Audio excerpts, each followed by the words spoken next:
इनके लबे रंगी की निछावर थी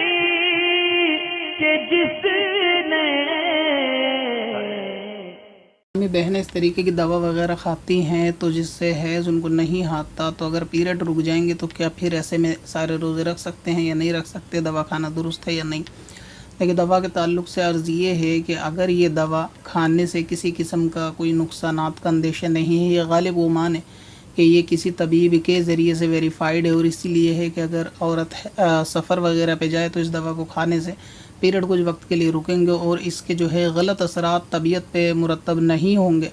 तो ऐसी सूरत में दवा खाई जा सकती है, शरन इसमें हर्ज नहीं है। और अगर इसका ऐसा मसला है कि ये दवा किसी ख़ास लोगों के लिए है और बाकी किसी ऐसों के लिए कि जिनको एलर्जी हो या दूसरी परेशानी हो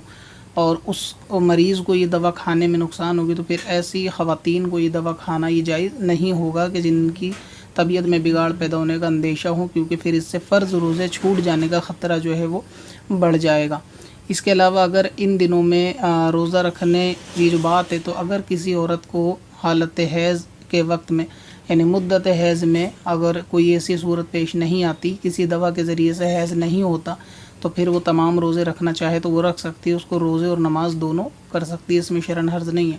ग़ालिबन इस्लामी बहनें इस तरीके की दवा इसलिए लेती होंगी क्योंकि रमज़ान के रोज़े क़ज़ा ना हो जाएँ और फिर ये कि बाद में उनको मुकम्मल करने में थोड़ी परेशानी होती है कि घर गृहस्थी के काम होते हैं, फिर एक माहौल होता है, एक फ़्लो अभी बना हुआ होता है सहरी वगैरह में उठने का, तो फिर बाद में अकेले तन्हा उठने में जो है वो नहीं मामला आसान हो पाता,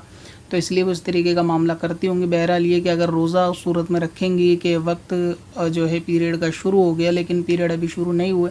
किसी दवा से रोक देगा, तो रोज़ा भी दुरुस्त होगा और नमाज भी। और ये कि अगर कोई इस्लामी बहन ये सोचती है क्या कहते हैं कि बाद में इसको क़ज़ा ना करना पड़े, इसलिए ये इस दवा को जो है ना खाती हैं,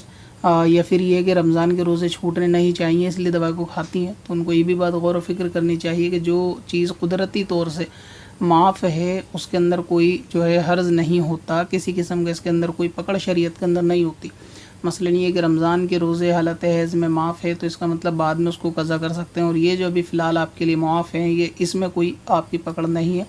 तो अगर ये इस मुद्दत में रोज़े छूट भी जाएंगे तो इसमें आपको दवा खाने की कोई ज़रूरत ख़ास नहीं है, रोज़े छूट जाएँ तो इसको बाद में आप क़ज़ा कर सकते हैं, इसमें किसी किस्म की कोई यानी गुनाह वाली कोई सूरत इसमें नहीं है। और इसी तरह नमाज भी इसके अंदर जब रोज़ा रखेंगे तो नमाज भी पढ़नी पड़ेगी, लेकिन ये कि इस मुद्दत की नमाज की बाद में क़ज़ा नहीं होती, आपको सिर्फ़ जिस दिन रोज़े रखेंगे ईद के बाद रोज़े के दिनों में जो नमाज आएगी फ़र्ज़ सिर्फ़ उन्हें ही पढ़ना है, इन दिनों में छूटी हुई क़ज़ा नमाज जो है वो नहीं पढ़नी। और ये कि कभी कभी इस दवा के ज़्यादा इस्तेमाल से तबीयत में बिगाड़ भी पैदा होता है, क्योंकि जो कुदरती निज़ाम होता है जिस्म का वो कुदरती ही होता है और उसके अंदर किसी किस्म की तब्दीली पैदा करने की कोशिश की जाती है, तो इससे मामला कभी कभी गलत भी हो जाता है।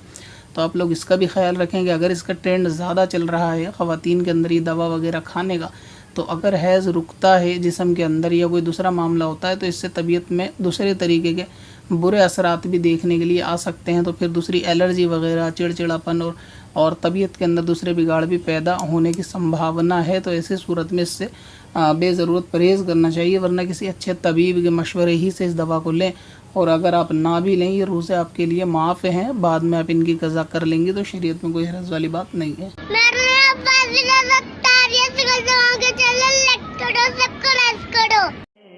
पत्थर में असल लाले पुरनवार